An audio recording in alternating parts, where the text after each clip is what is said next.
ದಕ್ಷಿಣದ ಪ್ರಯಾಗ್ರಾಜ್ ಎಂದೇ ಪ್ರಸಿದ್ಧಿ ಪಡೆದಿರತಕ್ಕಂಥ ತಿರುಮಕೂಡಲು ನರಸೀಪುರದ ತ್ರಿವೇಣಿ ಸಂಗಮದಲ್ಲಿ 3 ದಿನಗಳ ಕುಂಭಮೇಳಕ್ಕೆ ಈಗಾಗಲೇ ಚಾಲನೆ ಸಿಕ್ಕಿದ್ದು ಮೊದಲ ದಿನವೇ 50,000ಕ್ಕೂ ಅಧಿಕ ಭಕ್ತರು ಪವಿತ್ರ ಸ್ನಾನವನ್ನ ಮಾಡಿದ್ದಾರೆ. ಹೌದು, ಉತ್ತರ ಪ್ರದೇಶದ ಪ್ರಯಾಗ್ರಾಜ್ನಲ್ಲಿರತಕ್ಕಂಥ ಸಂಗಮದಲ್ಲಿ ಈಗಾಗಲೇ ಮಹಾ ಕುಂಭಮೇಳದ ಸಂಭ್ರಮ ಗರಿಗೆದರಿದ್ದು ದೇಶ ವಿದೇಶಗಳಿಂದಲೂ ಕೂಡ ಭಕ್ತಾದಿಗಳು ಆಗಮಿಸುತ್ತಿದ್ದಾರೆ.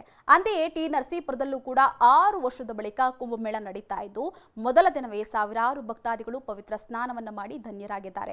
ಇನ್ನು ಮೈಸೂರಿನ ಸುತ್ತಮುತ್ತಲಿನ ಭಾಗಗಳಿಂದ ಅಷ್ಟೇ ಅಲ್ಲದೆ ತಮಿಳುನಾಡು, ಆಂಧ್ರ ಪ್ರದೇಶ ಸೇರಿದಂತೆ ಹಲವೆಡೆಯಿಂದ ಭಕ್ತಾದಿಗಳು ಆಗಮಿಸ್ತಾ ಇದ್ದು ಪುಣ್ಯ ಸ್ನಾನ ಮಾಡಲು 3 ಕಡೆ ಸ್ನಾನಘಟ್ಟದ ವ್ಯವಸ್ಥೆಯನ್ನು ಕೂಡ ಮಾಡಿಕೊಡಲಾಗಿದೆ. ಇನ್ನು ನೂಕುನುಗ್ಗಲು ಉಂಟಾಗದಂತೆ ಭಕ್ತಾದಿಗಳಿಗೆ ಪ್ರತ್ಯೇಕವಾಗಿ ಪ್ರವೇಶ ಮತ್ತು ನಿರ್ಗಮನದ ದ್ವಾರವನ್ನ ಮಾಡಿಕೊಡಲಾಗಿದೆ. ಇನ್ನು ಕುಂಭಮೇಳದ ಮೊದಲ ದಿನ ಧಾರ್ಮಿಕ ವಿಧಿವಿಧಾನ ಹಾಗೂ ಸಾಂಸ್ಕೃತಿಕ ಕಾರ್ಯಕ್ರಮಗಳು ನೆರವೇರಿದ್ದು ಇಂದು ವಾರಣಾಸಿ ಮಾದರಿಯಲ್ಲಿ ಕಾವೇರಿ ಆರತಿಯನ್ನ ಮಾಡಲಾಗ್ತಾ ಇದೆ. ಹೌದು, ಸಂಜೆ 6:30ಕ್ಕೆ ತ್ರಿವೇಣಿ ಸಂಗಮದಲ್ಲಿ ವಾರಣಾಸಿ ಮಾದರಿಯಲ್ಲಿ ಕಾವೇರಿ ಆರತಿ ನಡೆಯಲಿದೆಯಂತೆ.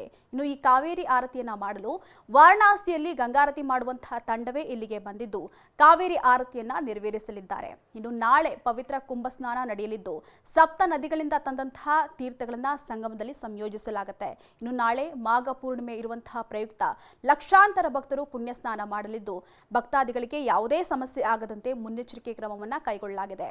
3 ಕಡೆಯ ಸ್ನಾನಘಟ್ಟಗಳಲ್ಲಿ ಬಟ್ಟೆ ಬದಲಿಸಲು 20 ತಾತ್ಕಾಲಿಕ ಕೊಠಡಿ, ಬೋಟ್ಗಳು ಹಾಗೂ ಈಜುಗಾರರ ವ್ಯವಸ್ಥೆಯನ್ನು ಕೂಡ ಮಾಡಿಕೊಡಲಾಗಿದೆ.